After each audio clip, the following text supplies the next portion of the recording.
الحمد لله رب العالمين صلى الله وسلم وبارك على نبينا محمد وعلى آله وأصحابه أجمعين وأشهد أن لا إله إلا الله وحده لا شريك له وأشهد أن محمدا عبد الله ورسوله صلى الله عليه وسلم أما بعد فهذا اليوم هو التاسع من شهر شوال عام 1436 من هجرة النبي صلى الله عليه وسلم نواصل دراسة هذا الكتاب المبارك أصول السنة لمؤلفه الإمام أحمد بن عبد الله رحمه الله تعالى.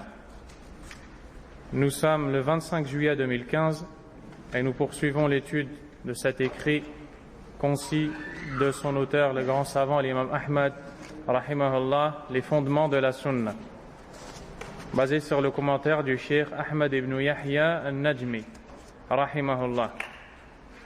La fois passée, nous nous sommes arrêtés sur l'obligation que le croyant a de se conformer à la pratique des compagnons du prophète Muhammad sallallahu alayhi wa sallam.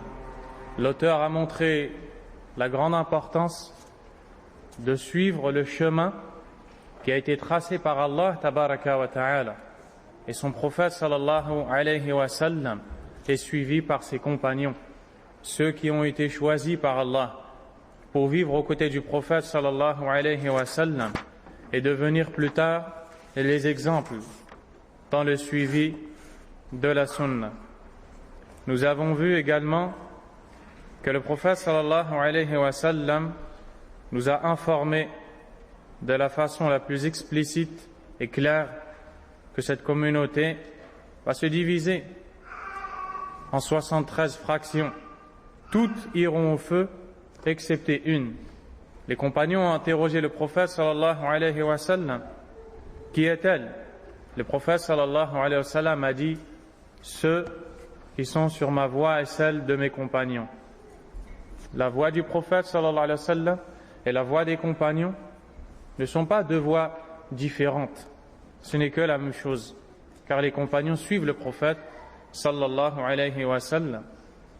Au début de l'islam, nous avons vu que la croyance était saine. Il n'y avait pas d'égarement. Dans le domaine du tawhid, du monothéisme, dans le domaine des noms, des attributs d'Allah, dans le domaine de la religion de façon globale. Puis, les innovations ont pris naissance les unes après les autres. On a parlé de l'innovation de certaines sectes égarées, comme Al-Khawarij, comme Al-Rawafid, aussi Al-Mu'tazila, Al-Qadariya. C'est ce qu'on a vu la fois passée. On a vu aussi que les salaf, rahimahumullah, avaient de positions fermes et étaient stricts envers les opposants, les suiveurs des passions. Et on va le détailler plus tard, incha'Allah. L'imam Ahmad rahimahullah a continué et a dit: wal-iqtida'u bihim. Après qu'il nous ait montré l'obligation de s'attacher à la pratique des sahaba radiyallahu anhum, on doit les prendre comme guides. Ils sont nos exemples. Ce sont eux qui nous ont transmis la religion d'Allah tabaraka wa ta'ala. Et Al-Sheikh Al-Najmi rahimahullah nous dit que nous avons l'obligation de suivre les compagnons du prophète sallallahu alayhi wa sallam, de les prendre pour modèle, de les prendre pour exemple. معنى ذلك أن نقتدي بأصحاب رسول الله صلى الله عليه وسلم وأن نعتقد أنهم أفضل الأمة. Nous devons croire qu'ils sont les meilleurs de cette communauté, sans le moindre doute, car Allah a dit dans le Coran: kuntum khayra ummatin ukhrijat linnas.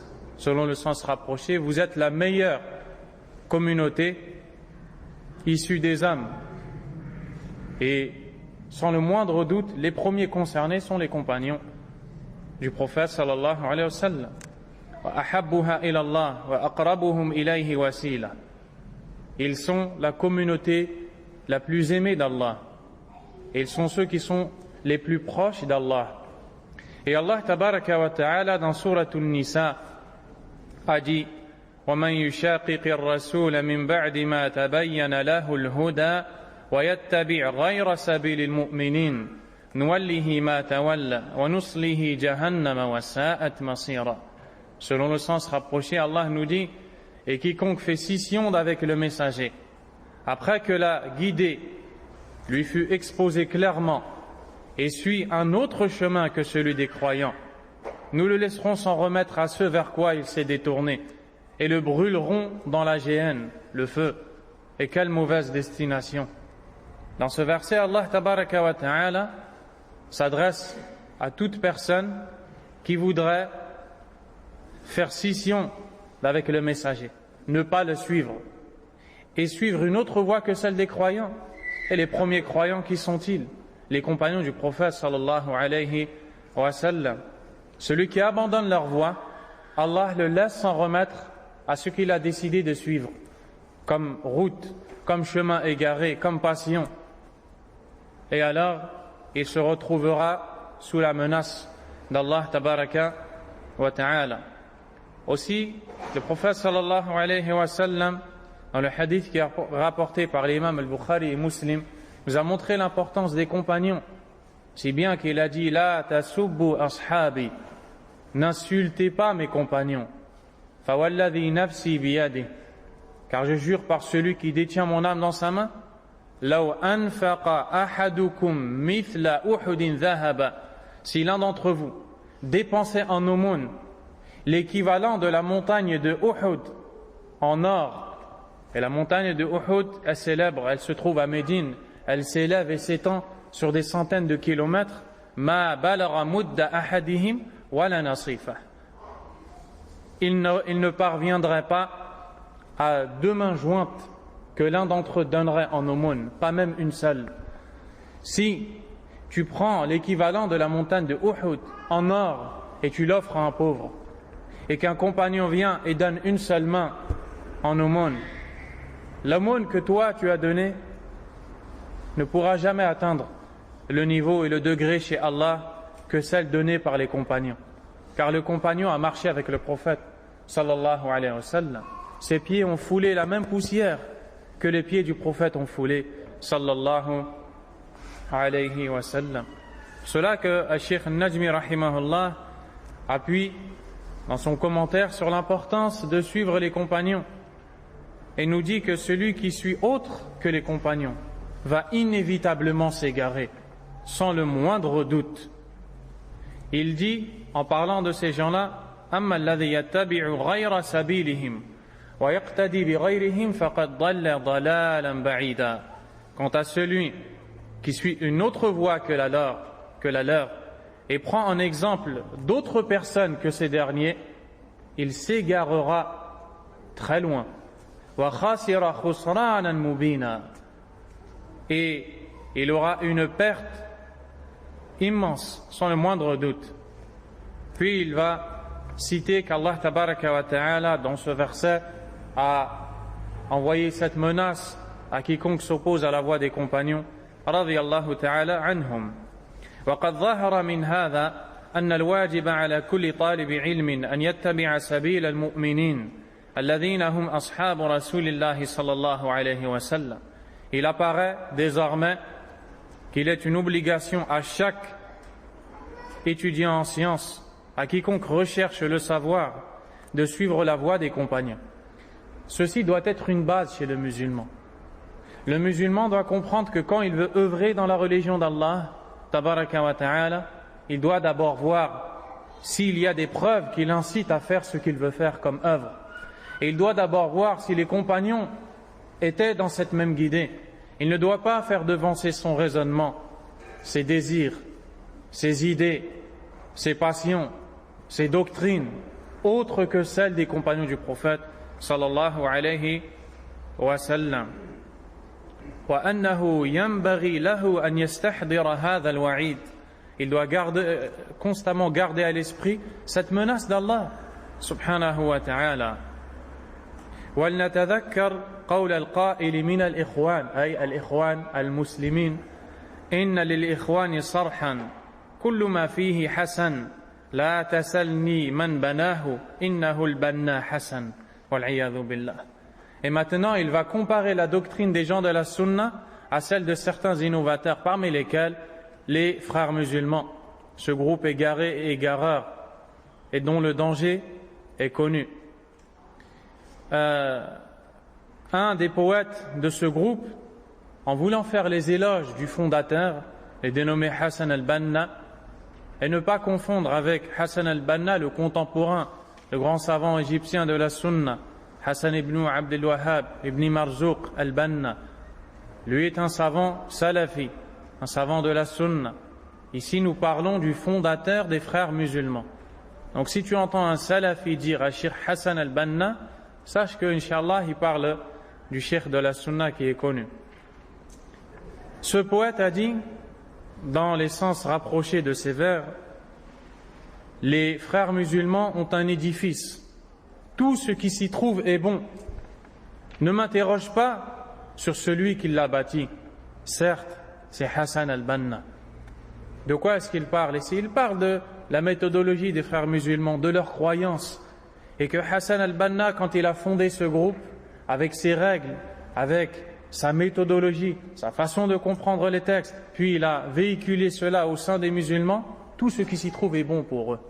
Alors que ces gens-là ne prêtent absolument aucune importance à combattre Ashirku billahi azza wa jal, à combattre l'association à Allah, à combattre les innovations, même à combattre certaines croyances qui sont de la mécréance, comme Wahdatul Wujud, l'unité existentielle, qui est la croyance répandue chez les exagérateurs soufis, et qui consiste à croire que toute chose existante n'est qu'une seule chose.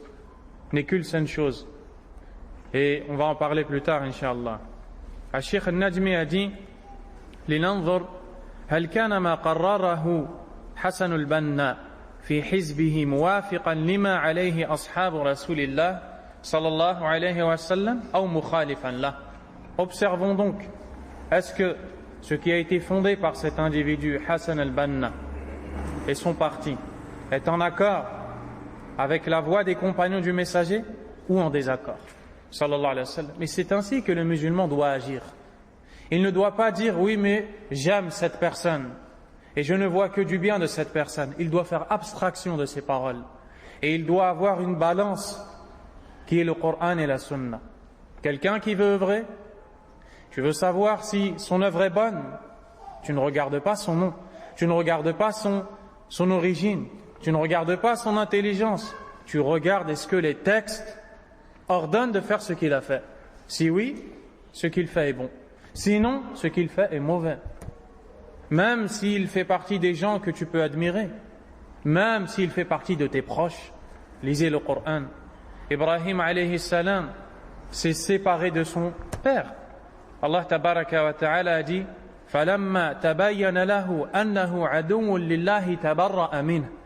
Ibrahim alayhi salam a invité son père à l'islam, à l'unicité d'Allah azza wa jal, sans cesse et sans relâche.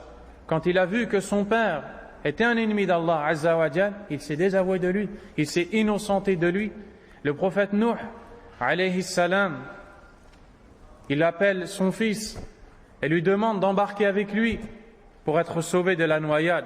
Son fils décide de suivre un autre chemin. Nuh n'est pas descendu du bateau pour aller avec son fils. Il est resté là où Allah lui a ordonné de rester. Le prophète Muhammad sallallahu alayhi wa sallam, il dit à sa fille Fatima, si tu fais telle et telle chose, je t'infligerai la sentence légiférée par Allah. Car quand il s'agit de religion, nous devons regarder ce qui plaît à Allah subhanahu wa ta'ala.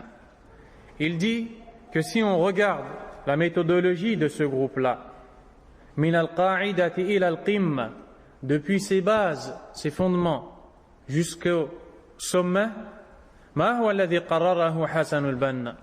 Qu'est-ce que Hassan al-Banna a apporté aux gens?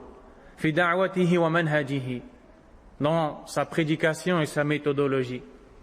A-t-il blâmé le polythéisme majeur, l'adoration d'autres qu'Allah, l'adoration des tombeaux, qui est la pire des injustices?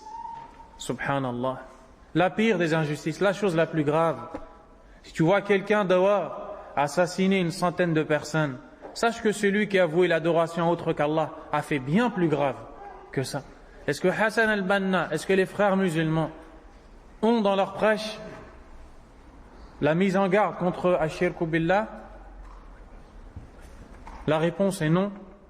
Et la preuve de ceci, Cheikh al-Najmi va le citer. Al-Jawabu la, hal ankara al-bid'a wa min a'zamiha bid'atu as-sufiyya allati taqulu bi wahdati al-wujud. Hal ankaraha ala ashabiha. Est-ce qu'il a réprimandé les adeptes de la croyance de l'unité existentielle, wahdatul wujud, qui consiste à croire que tout ce qui existe n'est qu'une seule et même chose? Lorsque vous entendez ça, peut-être que ce n'est pas clair, mais quel est le but? Où est-ce qu'on veut arriver? On veut arriver à dire que celui qui adore le soleil a adoré Allah, celui qui adore la tombe a adoré Allah, celui qui adore le feu a adoré Allah, celui qui adore le maître soufi a adoré Allah, celui qui adore la pierre a adoré Allah. Adore ce que tu veux, car toute chose est une seule et même entité, c'est Allah. A'udhu billah. Qu'Allah nous préserve de leur égarement. Hassan al-Banna va inviter un des imams de cette croyance, Wahdat al-Wujud, le soufi soudanais, qui est connu sous le nom de Mohammed Uthman al-Miyar Ghani, alladhi yaqulu bi wahdati al-wujud, lorsqu'il a été invité en l'an 1948 au Caire. Hassan al-Banna a prononcé un discours élogieux à l'égard de cet adepte, de cette croyance qui n'est autre que de la mécréance en Allah et en son messager sallallahu alayhi wa sallam. وهكذا لننظر أيضا في هذا المنهج وما فيه من بدع وشركيات وأمور يندى لها الجبين. Et si on approfondit les recherches sur leurs croyances, sur leur credo, sur leur manhaj, on verra la sueur qui sortira du front et qui en coulera, des gravités sans pareil dans le domaine de la croyance. Wal-'iyadhu billah. Aussi, il cite parmi les groupes contemporains وهكذا أيضا لننظر إلى منهج جماعة التبليغ فهل نراهم دعوا إلى التوحيد وعملوا به.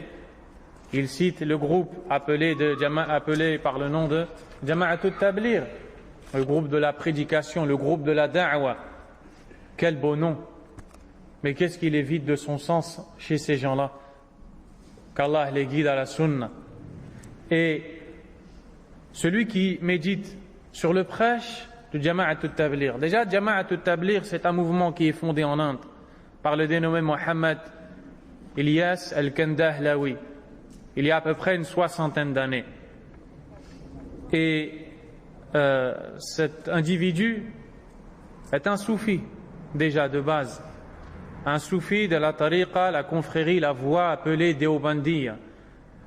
Un Quburi, adorateur des tombes. Un Ash'ari dans les noms et les attributs d'Allah, subhanahu wa ta'ala.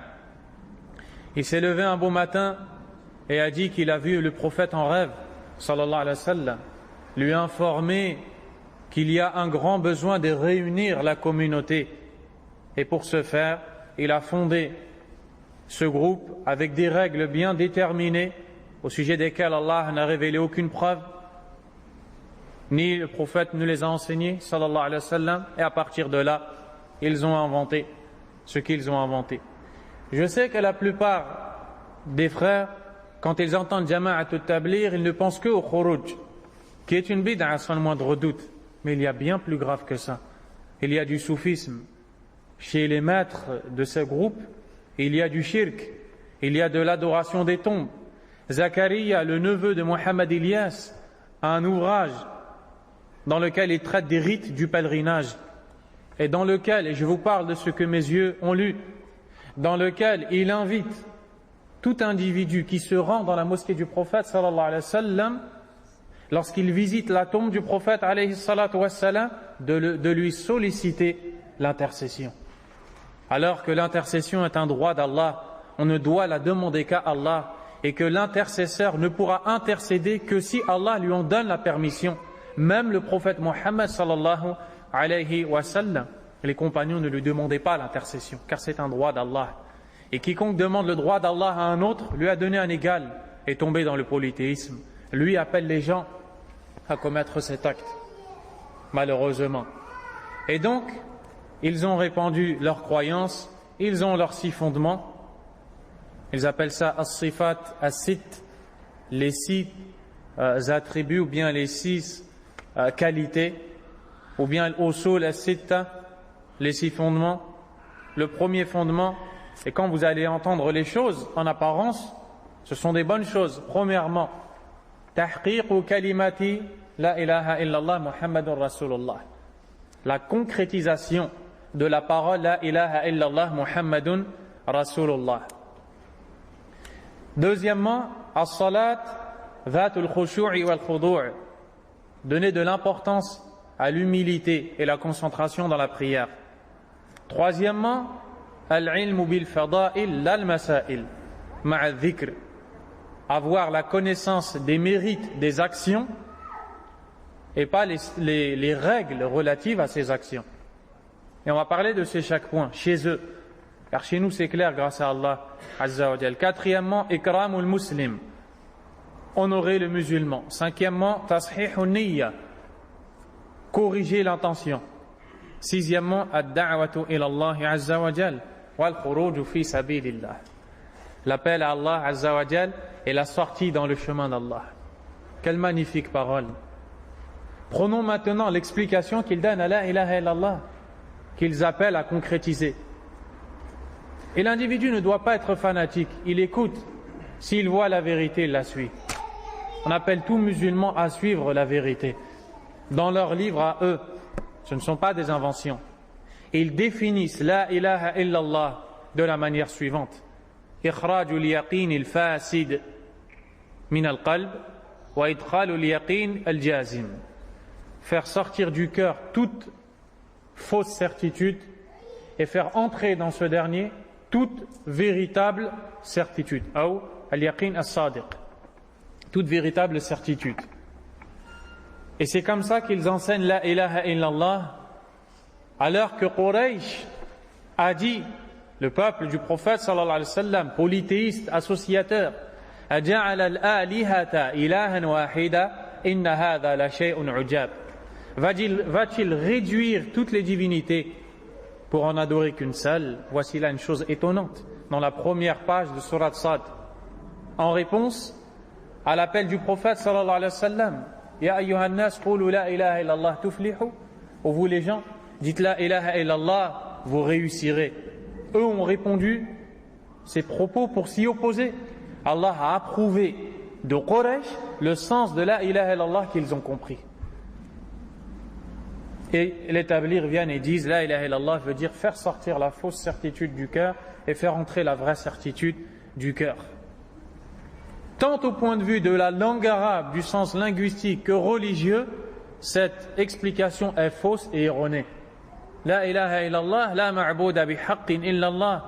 Il n'y a de divinité méritant réellement l'adoration qu'Allah.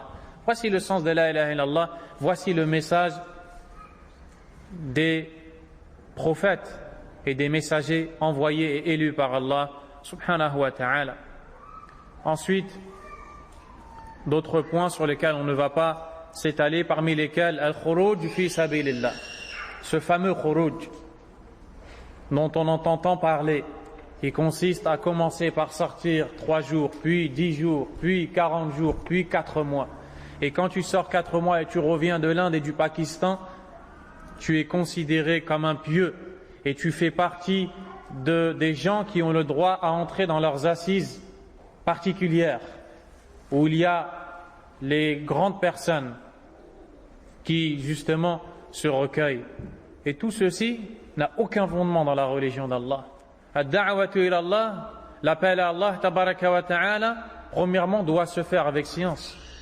Eux ignorent la base de l'islam, le sens de la ilaha illallah. À quoi est-ce qu'ils vont appeler? Ils vont appeler les gens à bâtir un édifice sans fondement. Cet édifice va s'écrouler. Allah a dit dans le Coran, afaman assasa bunyanahu ala taqwa min Allah wa ridwan khayrun amman assasa bunyanahu ala shafa jurufin har فانهار به في نار جهنم. Selon le sens rapproché du verset, Surat At-Tawbah, Allah Azza wa Jal dit: est-ce que celui qui a bâti son édifice sur la piété d'Allah et son agrément est meilleur, ou bien celui qui a bâti son édifice sur le bord d'une falaise croulante et cet édifice s'est écroulé dans le feu de l'enfer? Al-Imam Ibn al-Qayyim rahimahullah a commenté ce verset. Il dit que celui qui base ses actes sur autre que le tawhid et la connaissance des noms et des attributs d'Allah tabaraka wa ta'ala, ces actes seront vains et seront rejetés, poussière éparpillée.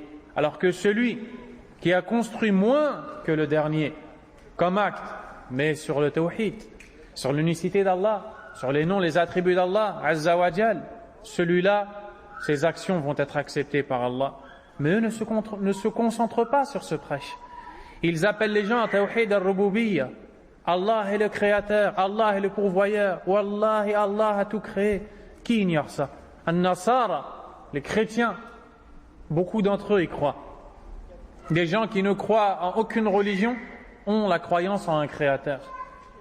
Quraysh, Allah Azza wa Jalla a dit au sujet de ce peuple: Wala in sa'altahum man khalaqahum la yaquluna Allah. Si tu les interroges, qui vous a créé, ils diront très certainement Allah subhanahu wa ta'ala. Donc, ce groupe appelle au faux et ses partisans doivent se réformer. C'est l'appel d'Allah pour ces gens-là. Corrigez-vous et revenez au Coran et à la Sunna si vous voulez plaire à Allah tabaraka wa ta'ala. وهكذا يقال عن جماعة السرورية الذين يرون الخروج على الأئمة المسلمين أو الولاة المسلمين. فإذا فكرنا في هذه المناهج فهل نراها من سبيل المؤمنين أو من غير سبيل المؤمنين.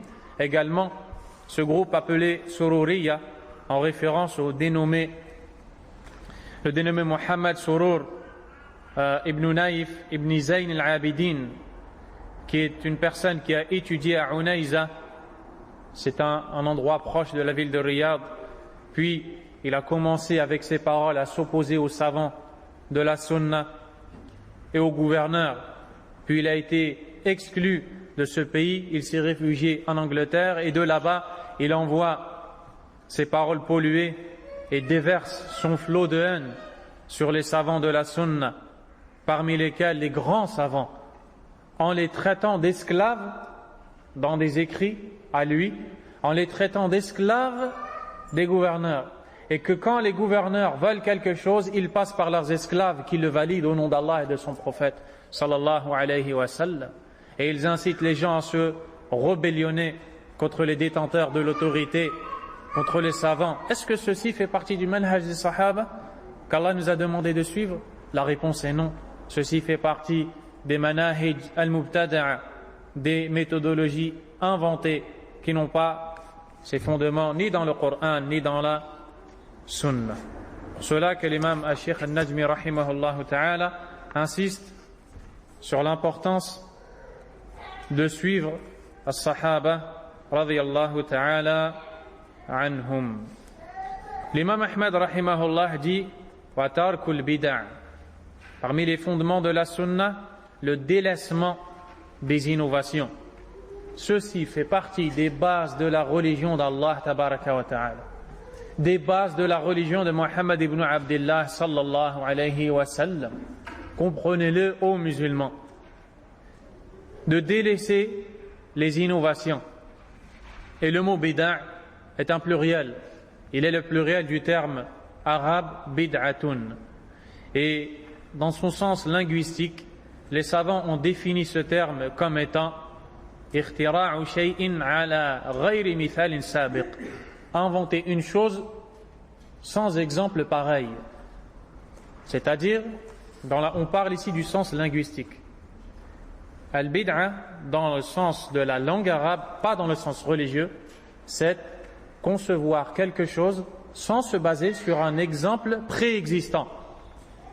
Donc celui qui a inventé, pour vous rapprocher, le téléphone, a fait une innovation dans le sens linguistique. Il a inventé quelque chose qui n'avait pas d'exemple précédent avant. Et entre dans le sens linguistique le verset où Allah Azza wa Jal dit Badi'u samawati wal ard, celui qui a créé les cieux et la terre sans exemple précédent.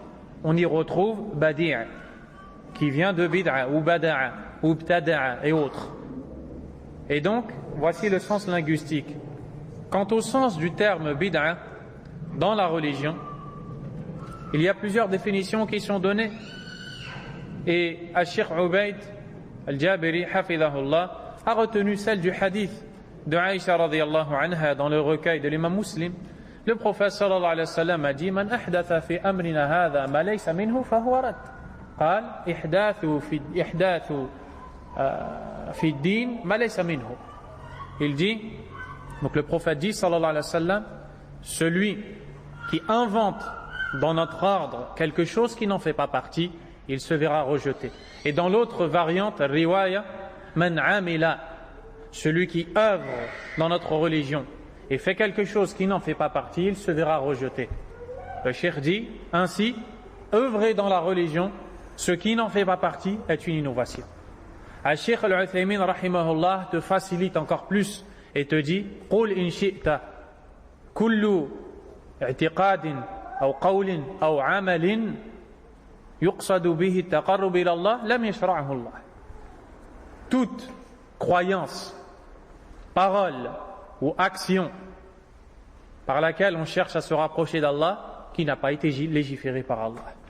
Et pour ce faire, il s'est basé sur le verset de Surat Al-Shura où Allah Azza wa Jalla a dit Am lahum shuraka shara'u lahum min ad-din ma lam ya'dhan bihi Allah, ou bien ont-ils des associés qui leur ont légiféré en matière de religion ce qu'Allah n'a pas permis. Donc voici l'innovation de façon claire. De faire quelque chose, de dire quelque chose, de croire quelque chose dans le cœur en ayant l'intention de se rapprocher d'Allah, mais qui n'a pas été légiféré par Allah. Toute innovation est un égarement et n'est qu'un mal et un manque de respect considérable à l'égard d'Allah et de son prophète sallallahu alayhi wa sallam. Al-Cheikh Al-Jabiri rahimahullah, Al-Cheikh Ubayd a dit dans son sharh de Usul al-Sunnah, les actions sont de 4 catégories. Premièrement, al-amalu alladhi waqa'a khalisan sawaba, l'action qui a été faite sincèrement et conformément. C'est-à-dire, cette action a été vouée pour Allah, à travers celle-ci, on a recherché personne d'autre qu'Allah, et la manière de faire cette action est conforme aux enseignements d'Allah et de son prophète, sallallahu alayhi wa sallam. C'est cette action qui est acceptée d'Allah. Deuxièmement, an yaqa'a al-amalu khalisan laysa sawaban, que l'action soit faite sincèrement, mais contrairement aux ordres d'Allah, tabaraka wa ta'ala. C'est ce qu'on appelle al-bid'a, l'innovation. Troisièmement, an yaqa'a sawaban laysa khalisan, que cette action soit faite conformément à la sunna, mais n'est pas sincère. À travers celle-ci, on n'a pas recherché la satisfaction d'Allah. Cette action, al-riya, c'est de l'ostentation. Quatrièmement, la hadha wa la dhak, ay la khalisan wa la sawaban, l'action qui est faite de manière inconforme et qui n'est pas sincère. Celle-ci aussi n'est pas acceptée. Dans ces 4 catégories d'actions, seules celles qui sont faites sincèrement pour Allah et conformément à la voie du prophète sallallahu alayhi wa sallam sont acceptées par Allah et validées par Allah tabaraka wa ta'ala. Les innovateurs sont de 2 catégories. Al-mu'anidu sahibu hawa wal jahil. Il y a l'entêté, suiveur de ses passions. Celui qui connaît la vérité, il sait qu'il innove en matière de religion, mais il s'entête et s'obstine à suivre ce chemin qu'il a voulu prendre. Deuxièmement, al-jahil, l'ignorant, celui qui innove dans la religion d'Allah, mais il est ignorant, il ne sait pas qu'il innove, il pense se rapprocher d'Allah. Et ceci est la situation d'énormément de gens qui innovent. Et si tu les interroges, ils te montrent leur amour pour Allah, tabaraka wa ta'ala, leur amour pour le prophète sallallahu alayhi wa sallam. Mais à cause de leur ignorance, ou bien qu'ils ont été trompés par les prêcheurs du faux, ils tombent dans l'innovation et Allah ne les accepte pas, même si leur intention est bonne, car la religion doit s'apprendre. Quant à celui qui est entêté, qui connaît la vérité et qui suit ses passions, les savants mettent en garde contre lui. Ils sensibilisent les musulmans, on va en parler plus loin, Inch'Allah, sur le danger de ces personnages, les innovateurs. Quant à l'ignorant, yu'allam, on lui enseigne la vérité. On lui transmet ce que peut-être il n'a pas pu entendre. فَإِنِ اسْتَمَرَّ يُلْحَقُ بِهِمْ. Et s'il persiste et s'obstine, alors il rejoint le nombre de ceux qui sont entêtés, car dès à présent il connaît la vérité et il n'a pas voulu la suivre. Et les savants ont émis une règle qui est basée sur les textes. Ils disent « Al-aslu fil ibada al-hadr ». C'est-à-dire qu'à la base, les adorations sont interdites. C'est-à-dire jusqu'à preuve du Coran ou de la Sunna que cette adoration que tu veux faire est légiférée par Allah. C'est-à-dire que tu n'as pas le droit, lorsque tu veux te rapprocher d'Allah, lorsque tu veux faire une action que tu penses être bonne, de te lancer dans une chose alors qu'auparavant tu n'en as pas vu les preuves du Coran et de la Sunna, car il se peut que tu innoves et tu as agi avec ignorance. Et la preuve de cette règle, c'est le hadith du prophète sallallahu alayhi wa sallam, le hadith de Aïcha, Man amila amalan laysa alayhi amruna fahuwa rad. Celui qui fait un acte qui ne relève pas de notre ordre, il sera rejeté. Donc ça implique et ça impose de connaître la légitimité de cet acte avant de le faire, car il se peut que tu innoves.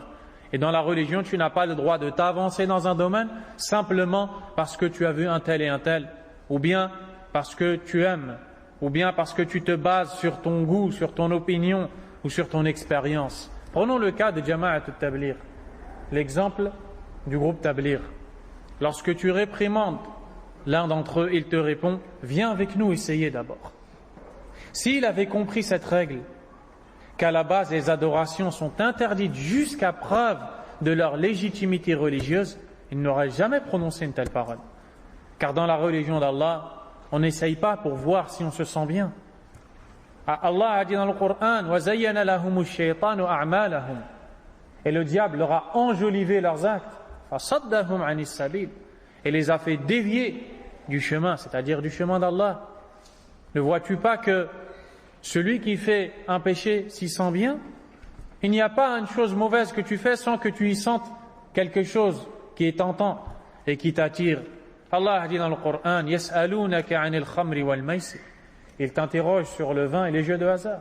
قُلْ فِيهِمَا إِثْمٌ كَبِيرٌ Dis, il s'y trouve un grand péché وَمَنَافِعُ لِلنَّاسِ Et des utilités pour les gens. وَإِثْمُهُمَا أَكْبَرُ مِنْ نَفْعِهِمَا Et l'utilité et le péché qui s'y trouve est bien plus grand que les utilités. C'est pour ça que l'imam Ibn Taymiyyah rahimahullah a cité que dans chaque fi kulli batil, dans chaque chose qui est fausse, il y a une toute petite part de vérité. Puis cette petite part de vérité va être utilisée par les gens des passions pour masquer tout le reste qui n'est que du faux. Et dans le hadith du voyant, on voit que les anges montent pour écouter, les djinns, afwan, montent pour écouter ce que les anges disent.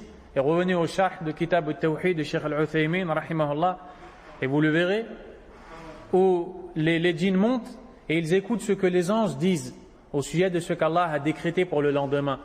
Puis s'ils arrivent à voler une seule information, ils descendent et ils rajoutent 100 informations. Et ils utilisent la véritable information pour masquer toutes les autres. وَهَذِهِ طَرِيقَةُ أَهْلِ الْبِدْعَةِ Et ceci est la méthodologie des gens de l'innovation, mais on va en parler, insha'Allah ta'ala. إذا علمنا أن ترك البدع واجب على كل مسلم وهو على طلاب العلم والدعاة إلى الله أوجب فلنعلم أن ترك البدع من الأمور المهمة في حق المسلم. On vient de savoir que le délaissement de l'obligation est une obligation, de l'innovation, est une obligation qui incombe à chaque musulman. et à chaque personne qui recherche la science, à chaque prêcheur.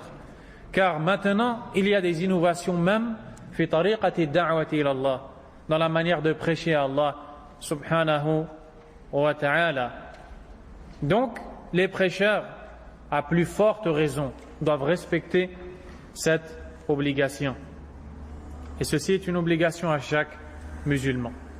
Al-Sheikh al-Najmi rahimahullah va citer que les innovations sont très nombreuses, anciennement, mais aussi en notre époque.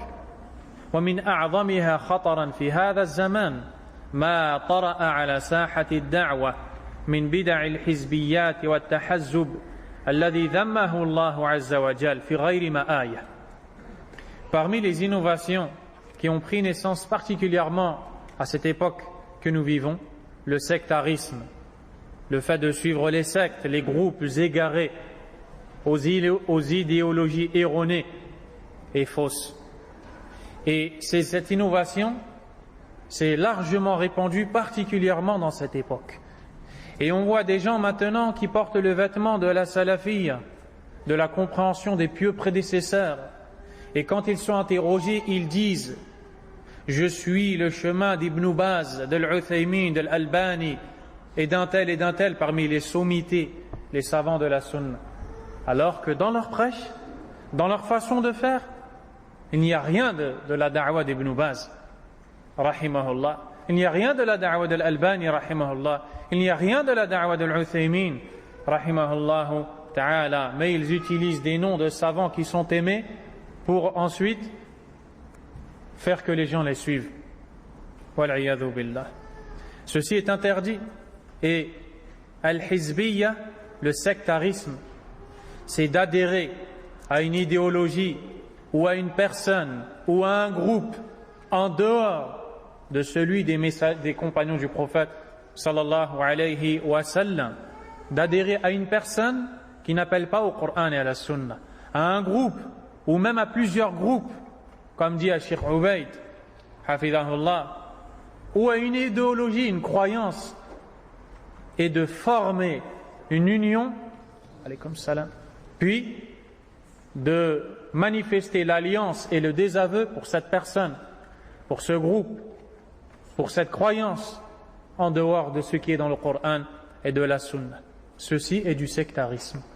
Ainsi, comme a cité Cheikh Zayd al-Madkhali, rahimahullah, dans son livre en 2 tomes, où il traite Masail al-Aqida, des questions de la croyance, où il répond sur les questions posées sur la hizbiyya.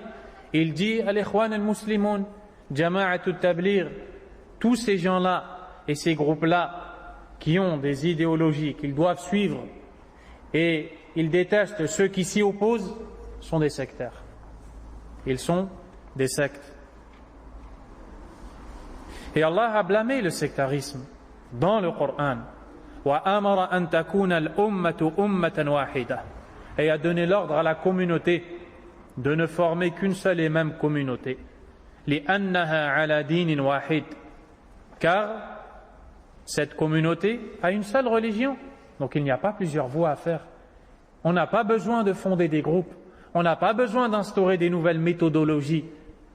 Parce que il y a d'autres manières à employer pour plaire à l'autre. Il n'y a plus besoin de tout cela. Il n'y a jamais eu besoin de tout cela, car Allah a légiféré ce qui nous est amplement suffisant. Celui qui s'y conforme a réussi. Mais beaucoup de gens n'ont pas de patience dans la da'wa. Ils ne voient pas les gens leur répondre. Alors ils font ce qu'a cité Mu'adh ibn Jabal, radiyallahu ta'ala anhu, dans l'Athar, qui a été authentifié par les gens du hadith, où il dit Yushiku an yaqul al-qa'il, il se peut que une personne dise Ma linnas la yattabi'uni, pourquoi les gens ne me suivent pas? Innahum laysu bimuttabi'iyya hatta uhditha lahum amran ghayra, et ghayra al-Qur'an wal-'iyadhu billah. Ils ne me suivront que quand j'inventerai quelque chose pour eux autre que le Coran. Subhanallah. Wallahi hadha khasira khusranan mubina. Celui qui prêche d'une façon différente de celle des salaf as-salih, des compagnons, et de ceux qui les ont suivis, des imams de la sunna, va perdre. Da'watun fashila, même s'il a 1500 personnes derrière lui. Parmi ces personnes, en notre époque, qui prêchent et qui prétendent se conformer à la voie des pieux prédécesseurs, il y a le groupe de Hatim Abu Abdillah, le prêcheur de Stein, ou encore Rachid Abu Hudhayfa, ou Nadir Abu Anas, ou celui qui se fait appeler Eric Yunus, ou celui qui se fait appeler Mahdi Kabir, et tous leurs amis, et tous ceux qui sont comme eux, et tous ceux qui ont leur façon de faire, et qui sont trompés par le grand nombre. Et Rachid Abu Hudhayfa qui dit: les gens me jalousent parce que beaucoup de gens me suivent.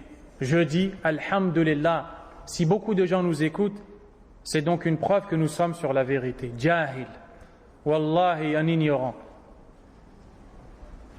Rawa al-Bukhari rahimahullah, l'imam al-Bukhari a rapporté, selon Abdullah ibn Abbas, que le prophète sallallahu alayhi wa sallam a dit que le jour dernier, il y a un prophète qui viendra avec une dizaine de personnes derrière lui, un autre qui viendra avec 2 personnes, une personne, un autre qui viendra, personne ne va le suivre. La ilaha illallah. Rasoul Mu'ayyad, un prophète qui est envoyé par Allah, il vient le jour dernier, personne ne l'a suivi. Si je suis ta règle, je dois dire quoi de ce prophète que personne n'a suivi? Qu'il a échoué dans la da'wah? Man yastati' an yaqula hadha?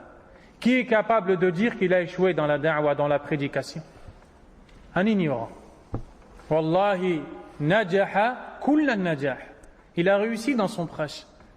Ici, une question se pose, ya ikhwa, chers frères. Kayfa tanjah fi ad-da'wati ila Allah? Comment est-ce que tu réussis, tu es considéré comme ayant réussi dans le prêche? Parce qu'il y a du monde. La, abadan. Idha da'awta ila Allah ala tariqati al-anbiya najahta wa lam yakun laka tabi'un wahid. Si tu appelles à Allah à la manière des prophètes, tu as réussi, même si pas une seule personne t'a suivi, sans le moindre doute. Allah a dit dans le Coran: وَلِذَلِكَ فَادْعُ وَاسْتَقِمْ كَمَا تُرِيدُ كَمَا أُمِرْتَ. Allah, dans le sens du verset, il dit: et ainsi, prêche, appelle les gens à Allah, et tiens-toi droit, comme tu veux, en inventant des nouvelles façons, en faisant des sketchs dans les mosquées, en se faisant filmer partout, à droite et à gauche, la kama umirt, comme on te l'a ordonné. Tu te tiens droit, tu apprends ton din, et tu le suis. Celui qui te suit, c'est pour lui, il s'est sauvé du feu de l'enfer. Celui qui ne te suit pas, alors que tu as transmis la vérité, istamir, continue dans ton chemin, et ne prête pas attention aux négateurs. Et cette da'wa-là, de Rachid Abu Hudhayfa, de Hatim, et de leurs acolytes, est erronée.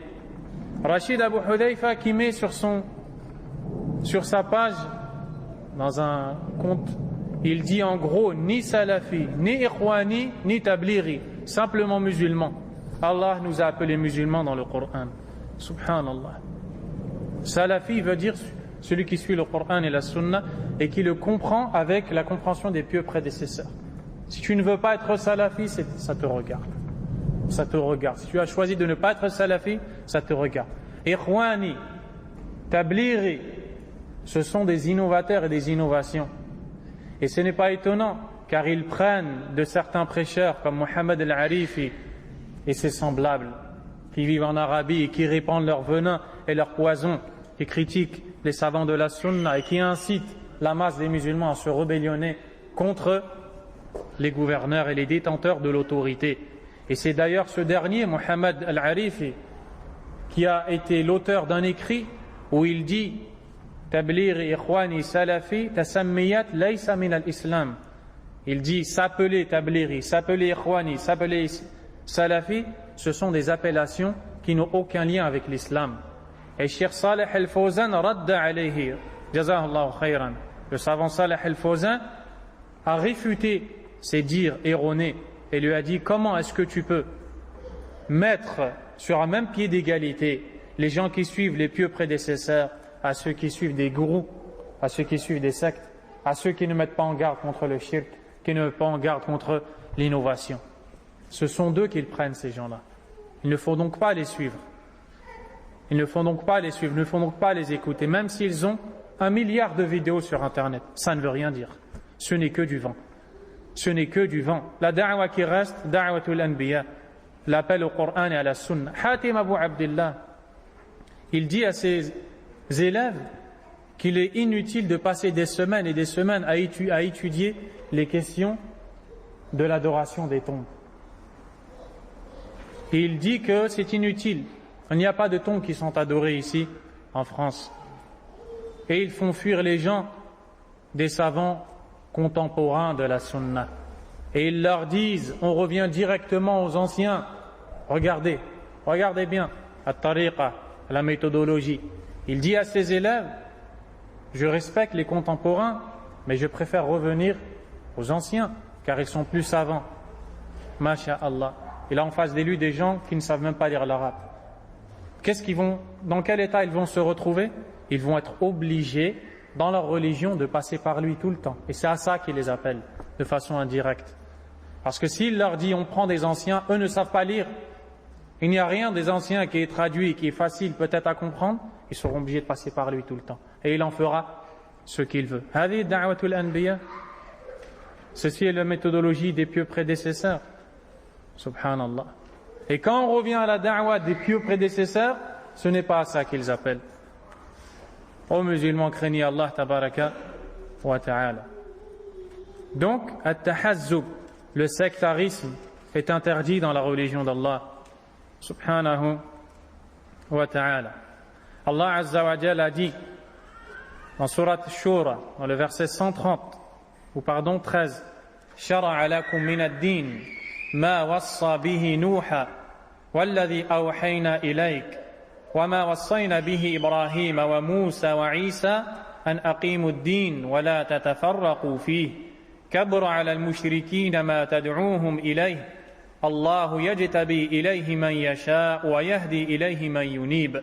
Selon le sens rapproché du verset, il vous a légiféré en matière de religion, ce qu'il a enjoint au prophète Nuh, de même ce qu'il t'a révélé, c'est-à-dire ô Mohammed, tout comme ce qu'il a enjoint à Ibrahim, Moussa et Isa. Ce sont les 5 meilleurs prophètes. On les appelle Ulul Azmi min ar-Rusul, les doués de fermeté parmi les messagers. Qu'est-ce qu'on a enjoint à tous ces gens-là? An aqimu ad-din, pratiquez strictement la religion, wa la tatafarraqu fi, et ne vous divisez pas dans la religion. On n'a pas besoin de faire des groupes. On n'a pas besoin d'amener des nouvelles méthodologies. On n'a pas besoin de tout ça. Al-Qur'an wadih, wa sunna wadiha. Le Qur'an est clair, la sunna est claire. Il te manque plus qu'une chose, talabul ilm, à étudier la science. Mais si on te dit qu'il ne faut plus écouter les contemporains, tu ne vas jamais étudier l'ilm. Tu vas revenir à un jeune. Subhanallah. On ne revient pas à Ibn Baz, on ne revient pas à Al-Uthaymin, on ne revient pas à Muqbil. On ne revient pas à un tel et un tel parmi les savants, et on revient à un jeune. Regardez la façon de faire erronée. Allah a blâmé le sectarisme. Et puis ensuite, tu vois ces mêmes personnes qui décrivent à Salafiyoun, les gens de la Sunna, comme étant des sectaires. Taqlibul haqa'iq, retourner les réalités et rendre le faux vrai et le vrai faux. C'est leur spécialité. Sallallahu salamata wal afiyah. Al-Sheikh al-Nazmi rahimahullah a dit, on voit dans ce verset qu'Allah azza wa jal a concentré sur 2 choses.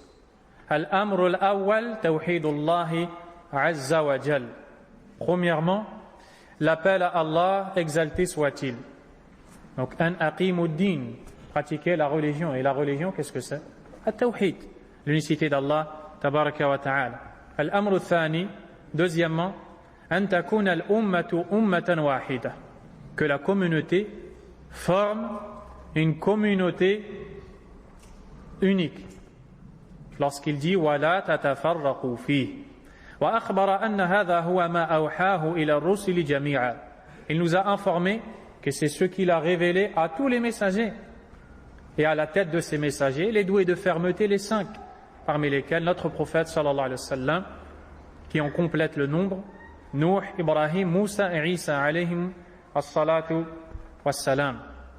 فإذا كانت هذه الرسالات كلها قد أجمعت على هذين الأصلين فإنهما من أوجب الواجبات وأهم المهمات.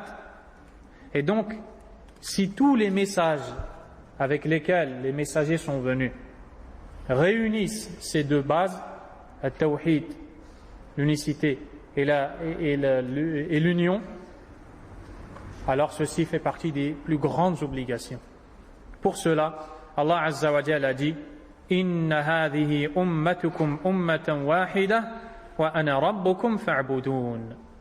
Cette communauté est une communauté unique et je suis votre Seigneur, adorez-moi donc. Aussi Allah Azza wa Jalla dit Wa inna hadhihi ummatukum ummatan wahida wa ana rabbukum fattaqun. Et cette communauté est une communauté unique et je suis votre Seigneur, craignez-moi donc. Puis il dit que Allah Azza wa Jalla a blâmé des gens qui se sont justement sectarisés.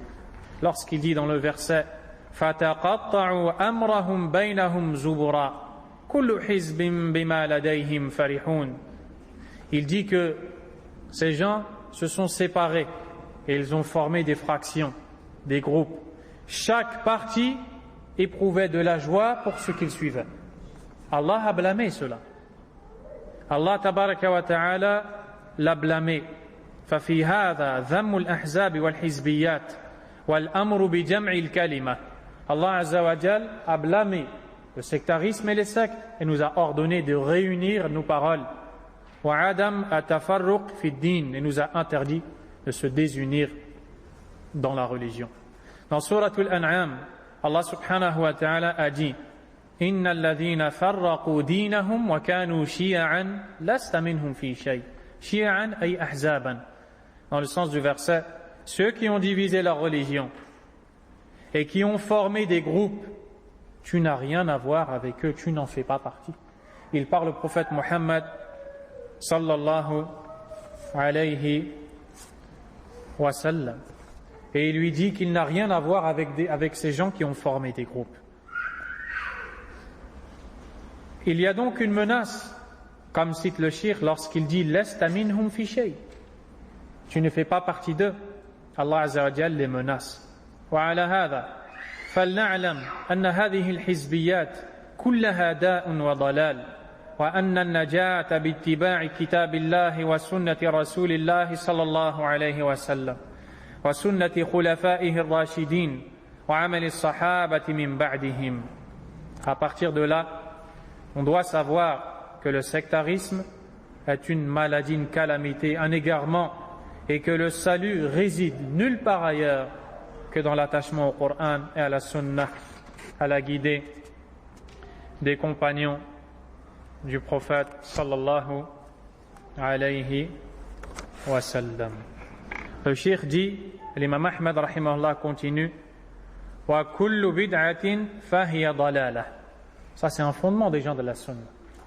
Toute innovation est un égarement. Toute innovation est un égarement, c'est un fondement des gens de la Sunna.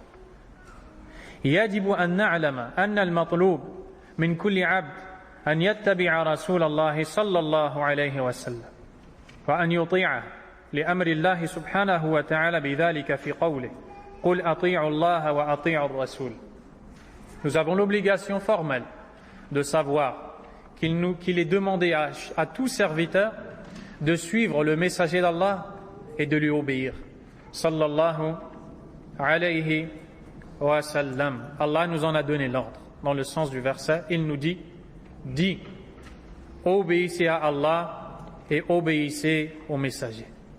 Allah Azza wa Jal dit aussi dans un autre verset, وَمَا آتَاكُمُ الرَّسُولُ فَخُذُوهُ وَمَا نَهَاكُمْ عَنْهُ فَانْتَهُوا. Dans Surat Al-Hashr, l'Exode, le verset 7, et ce que le messager vous donne, prenez-le. Ce qu'il vous interdit, abstenez-vous-en. Chers frères, ces versets que vous écoutez sont la preuve de ce fondement des gens de la Sunna qui est toute innovation est un égarement. Toute innovation est un mal, est un égarement. Allah dit aussi وَمَا كَانَ لِمُؤْمِنٍ وَلَا مُؤْمِنَةٍ إذا قضى الله ورسوله أمرا أن يكون لهم الخيرة من أمرهم. Surat al-Ahzab, les coalisés, verset 36, le sens rapproché. Il n'appartient pas à un croyant ou à une croyante, après qu'Allah et son messager aient décidé d'une chose, d'avoir encore le choix dans leur façon d'agir. Donc dès qu'Allah décide, subhanahu wa ta'ala, dès que le prophète décide, sallallahu alayhi wa sallam, tu n'as pas le droit, toi, de décider après. Tu n'as pas le droit, toi, de choisir. Al-Sheikh al-Najmi, rahimahullah, va ensuite rappeler que le serviteur va être interrogé dans sa tombe. Tu seras seul dans ta tombe. Lorsque tu seras ressuscité, tu seras seul. Et alors, Allah Azza wa Jalla a dit فَلَنَسْأَلَنَّ الَّذِينَ أُرْسِلَ إِلَيْهِمْ وَلَنَسْأَلَنَّ الْمُرْسَلِينَ. On interrogera très certainement ceux vers qui on a envoyé des messagers, et on interrogera très certainement les messagers qu'on a envoyés. Tout le monde va être interrogé par Allah tabaraka wa ta'ala. فَلَنَقُصَّنَّ عَلَيْهِمْ بِعِلْمٍ وَمَا كُنَّا غَائِبِينَ. Puis Allah Azza wa Jalla va détailler à chaque personne avec science son cas, et Allah montre qu'il n'était pas absent lorsque nous étions dans ce bas monde. Et le hadith de Al-Bara ibn Azib, qui est rapporté par l'imam Ahmed rahimahullah, et qui est long, dans celui-ci, le prophète sallallahu alayhi wa sallam nous enseigne ce qu'il adviendra à chaque individu à partir du moment où il sera enterré, il sera sous terre. Le hadith est long et Cheikh Al-Najmi rahimahullah a cité quelques passages. Donc je vais passer directement à la traduction pour résumer. Donc dans le hadith, le prophète sallallahu alayhi wa sallam dit que lorsque le serviteur sera déposé dans sa tombe et que ses compagnons se retourneront pour le quitter, donc après l'avoir enterré, ce serviteur entendra les pas de ceux qui l'ont enterré quand ils se sépareront de lui. Puis alors viendront à lui deux anges. L'un d'entre eux s'appelle Nakir, le deuxième s'appelle Munkar. Ce sont les deux anges qui poseront les questions à chacun parmi les défunts dans leur tombe. Ils le mettront en position assise et lui diront Man Rabbuk, Ma Dinuk, qui est ton Seigneur, quelle est ta religion, Ma hadha ar-rajulu alladhi bu'itha fikum, qui est cet homme qui vous a été envoyé. Et alors les gens se diviseront en deux, ceux qui seront raffermis par Allah subhanahu wa ta'ala et qui pourront donner les bonnes réponses, et ceux qui seront abandonnés par Allah puisque eux-mêmes ont abandonné les ordres d'Allah et le messager d'Allah sallallahu alayhi wa sallam. Quant aux croyants, il sera raffermi par Allah. Il donnera la réponse correcte et dira Allah est mon Seigneur, l'islam est ma religion et Mohammed est mon prophète. Il nous est venu avec les versets explicites et la guidée. Nous y avons cru et nous l'avons suivi. Alors que le mécréant ou l'hypocrite lui dira Ha, la adri.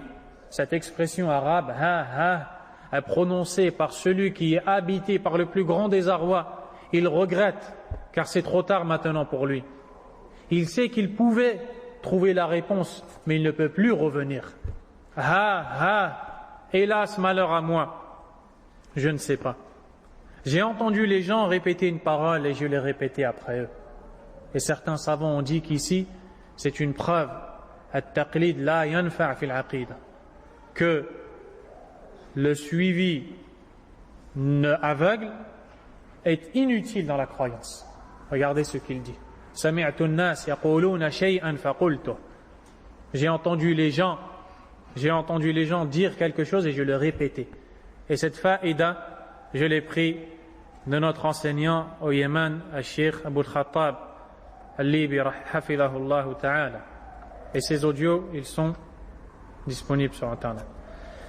Il dit فَيُضْرَبُ بِمِطْرَقَةٍ لَوْ ضُرِبَ بِهَا جَبَلٌ لَصَارَ تُرَابًا. Il sera alors frappé avec une massue. Il sera frappé d'une massue avec laquelle, si on frappait une montagne, elle tomberait complètement fondue. Il poussera un cri énorme qui sera entendu par toutes les créatures à l'exception des djinns et des hommes. Car si les djinns et les hommes l'entendaient, ils périraient. Subhanallah. Ici, on parle de celui qui n'a pas suivi la sunna, qui n'a pas suivi la tawhid, l'unicité d'Allah, tabaraka wa ta'ala. Et le jour de Arafah, le prophète sallallahu alayhi wa sallam a prononcé le dernier discours, le discours d'adieu, ou un des derniers discours, car ce n'est pas le dernier, un des derniers discours, celui qui est connu, c'est le discours de l'adieu, où il a dit « Wa antum tus'aluna anni, famadha antum qa'ilun » Et vous autres serez interrogés me concernant. Qu'allez-vous donc dire? Le prophète sallallahu alayhi wa sallam a éduqué les sahaba radiyallahu ta'ala anhum sur le tawhid, sur la sunna, puis il les a éduqués sur la croyance qu'ils vont être interrogés et qu'ils doivent préparer la bonne réponse. Ceci est la vraie et la véritable éducation. Qu'est-ce que les compagnons ont dit? Bien évidemment, ils dirent, nous témoignons que tu as transmis.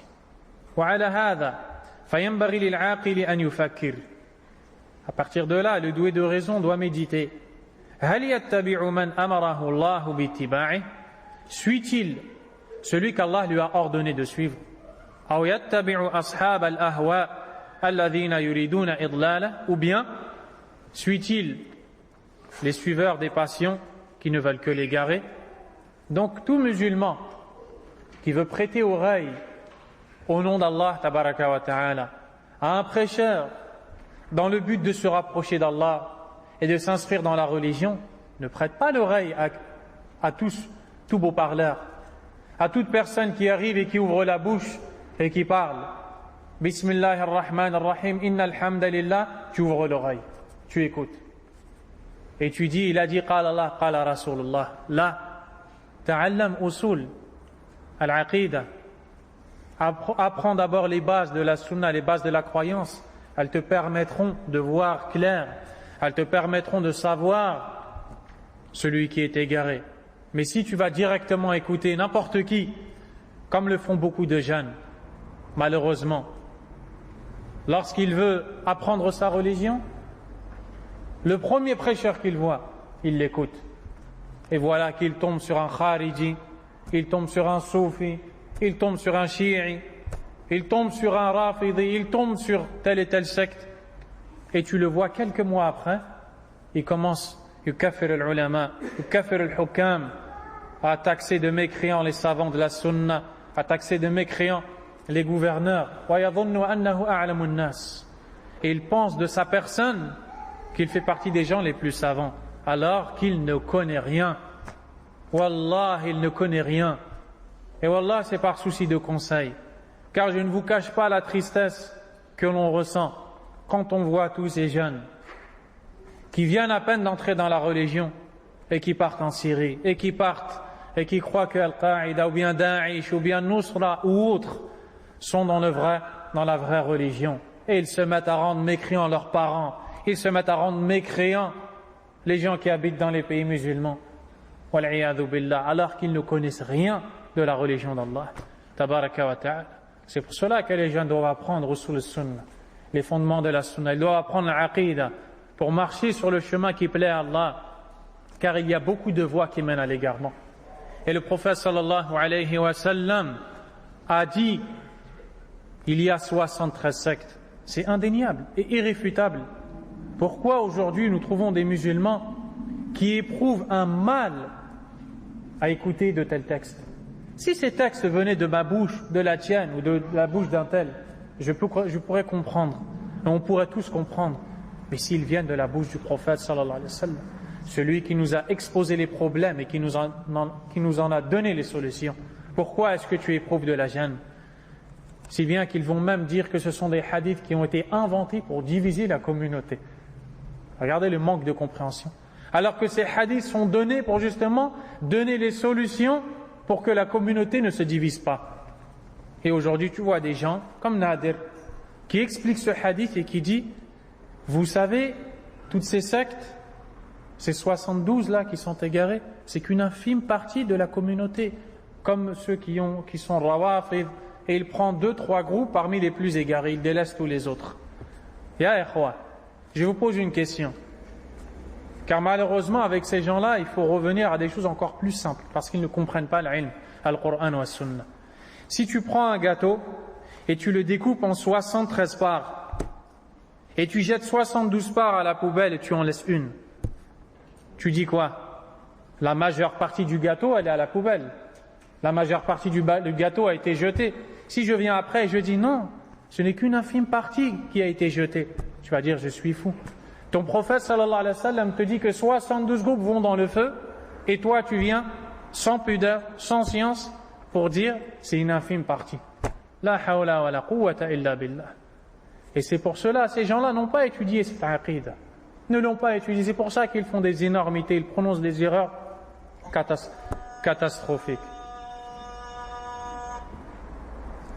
Donc, on doit apprendre notre din. Barakallahu fikum.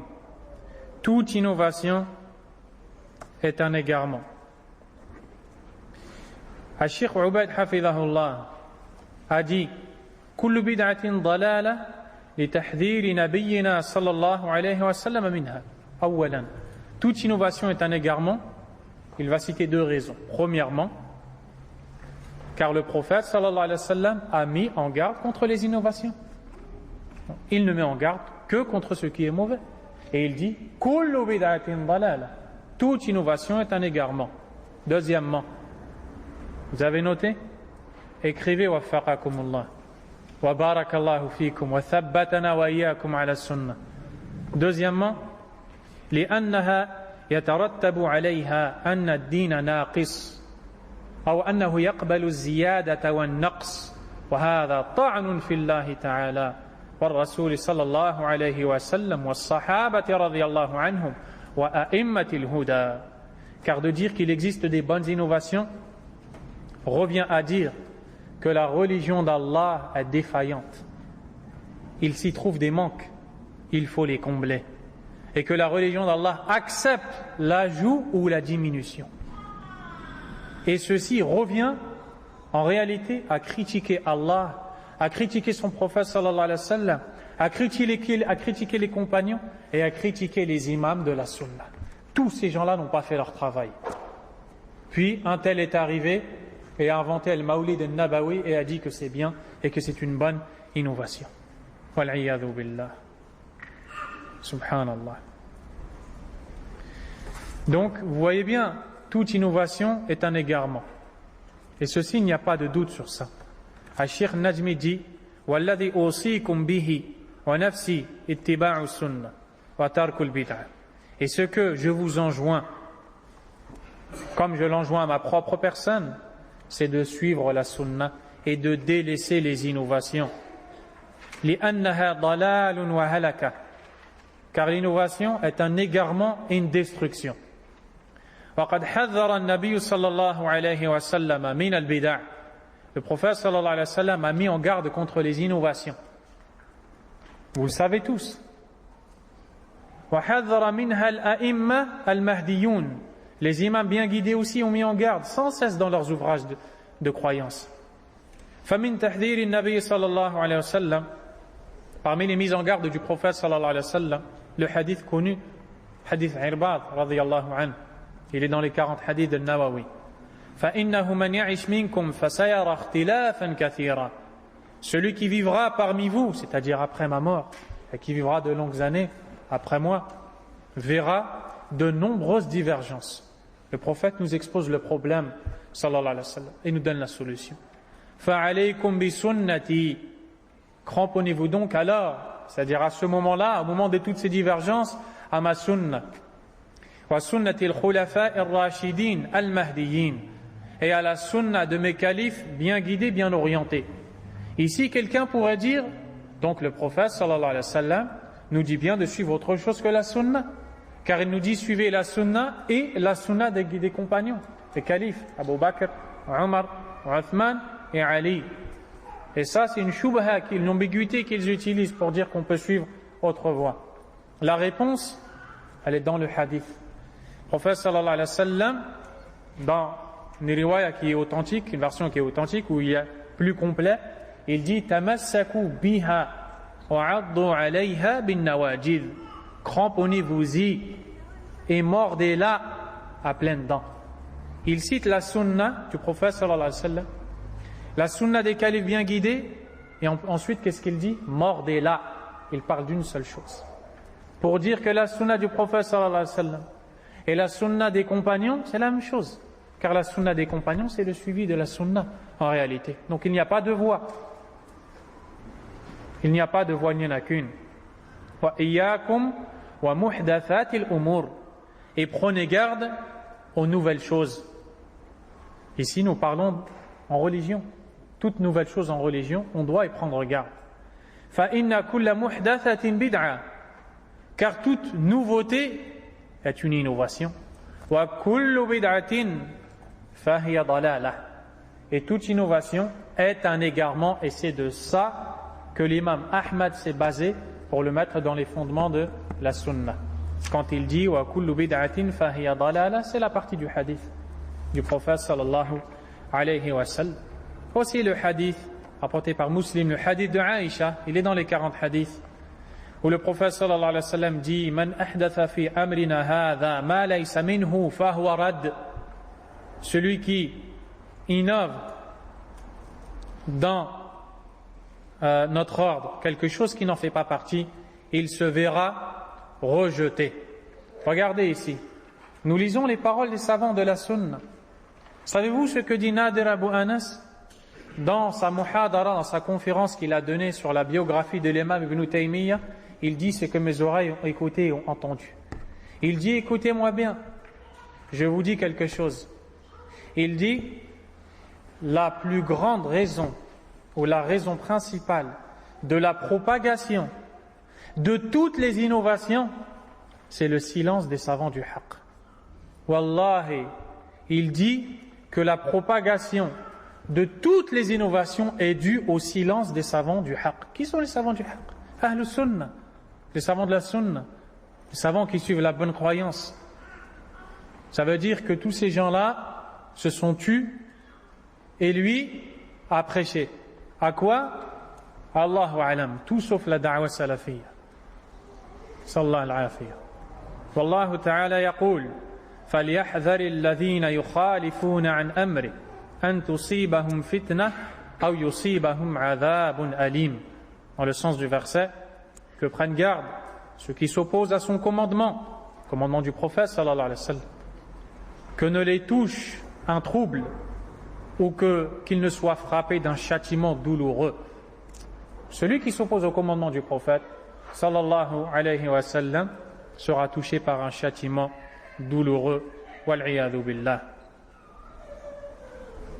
وَلْنَعْلَمْ أَنَّ الْبِدْعَ كُلَّهَا ضَلَالٌ خِلَافًا لِمَنْ قَالَ إِنَّ الْبِدْعَ مِنْهَا مَا هُوَ حَسَنٌ وقال بعضهم إنها تقسم على الأحكام الخمسة. الصحيح خلاف ما قالوا، لأن البدعة إنما يقال عنها بدعة إذا كانت في الدين، أما إذا كانت في أمور الدنيا فلا يقال لها بدعة.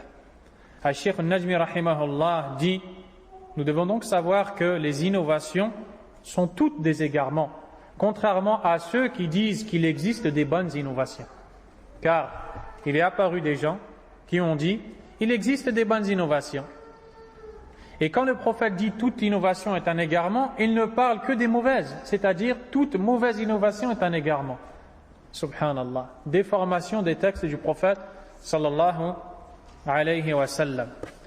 Et certains ont dit que les innovations se divisent en 5 et qu'elles ont le même statut que les 5 jugements de jurisprudence qui sont connus. Premièrement, les 5 jugements de jurisprudence. Tout ce que tu fais ne sort pas d'une de ces 5 situations. Al-wujub, l'obligation, ou bien al-tahrim, l'interdiction, al-istihbab, la recommandation, al-karahiyya, comment est-ce qu'on peut dire ça? Non. Je ne sais pas si ça se dit la réprouvation. Quelque chose qui est réprouvé, tout simplement. Et 5e, al-ibaha, la simple permission. Ce que tu fais au quotidien est soit obligé, soit interdit, soit recommandé, soit détestable, soit tout simplement permis. Il y a parmi eux certaines personnes qui ont dit que les innovations se divisent en 5. Il y a des innovations obligatoires, interdites, recommandées, détestables et tout simplement permises. Al-Sheikh Rabi' ibn Hadi al-Madkhali, hafidhahullah, a dit la preuve que cette division est caduque, c'est que si on dit qu'il y a une bid'a qui est wajiba, qui est obligatoire, si elle est obligatoire, pour dire qu'elle est obligatoire, il faut un texte. Donc elle est légiférée, ce n'est plus une innovation. Si on dit qu'elle bid'a mustahabba, il y a l'innovation recommandée, et la chose ne peut être recommandée qu'avec un texte. Donc c'est légiféré par Allah, ce n'est donc pas une innovation. Donc cette subdivision est une erreur. Et le prophète sallallahu alayhi wa sallam a dit kullu bid'atin dalalah fahiya dalalah. Toute innovation est un égarement. Donc lorsque l'on fait une innovation dans ad-dunya, dans les choses mondaines, on ne parle pas d'innovation religieuse. Car ceux qui ont fait cette division ont introduit en réalité les innovations qui sont faites dans la vie de tous les jours, mais qui n'ont rien à voir avec la religion. وقد قال النبي صلى الله عليه وسلم في تأبير النخل أنتم أعلم بأمر دنياكم فما استخدم من أمور الدنيا لا يقال له بدعة ولكن من المصالح المرسلة فإنما يقال بدعة لما ابتدع في العبادة وابتدع في الدين. Donc, ça on le résumera après, Inch'Allah ta'ala. Al-Sheikh Rabi' a dit, dans son charh de Usul al-Sunnah, ou bien ça, ce qui est en rapport avec la deuxième partie. On s'arrête ici, Inch'Allah ta'ala, et restez ici, je vous dis si on reprend, Inch'Allah, demain ou pas. Subhanakallahumma wa bihamdik. أشهد أن لا إله إلا أنت أستغفرك وأتوب إليك صلى الله وسلم وبارك على نبينا محمد وعلى آله وصحبه أجمعين.